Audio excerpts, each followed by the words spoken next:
Surprise! We've got a dire co-op run of the Frostnight Herra.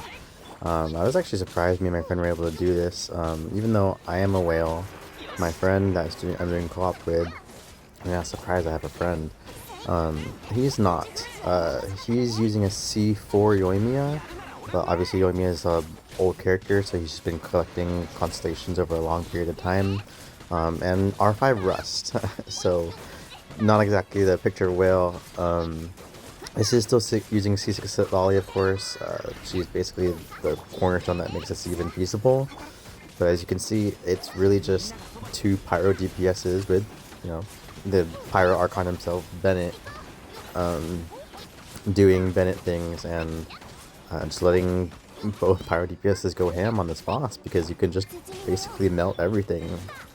Thought this was super cool because normally when I do co-op runs with him, we're only able to do Fearless because, like I said, he's not a whale, so his characters aren't really conducive to doing co-op at that level. But I think with the unique mechanics of the Hera, you can see here, we're actually just able to dish out the damage. The only slightly tricky part is Lolly making sure she gets enough cryo in this phase, but it's pretty easy to do with C6. I don't know if you saw, but she's actually able to melt her burst. It's about for 51,000 damage, so that makes that pretty easy.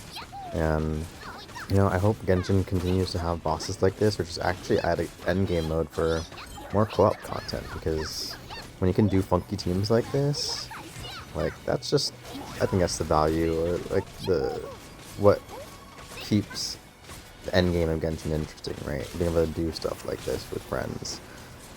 But you know, that's the run. You'll see the builds, and yeah, I hope we get to see more stuff like this more often. Even if there's no rewards tied to it, it's just fun to be able to play Genshin a little different from playing solo, right? Right? We all have friends, right?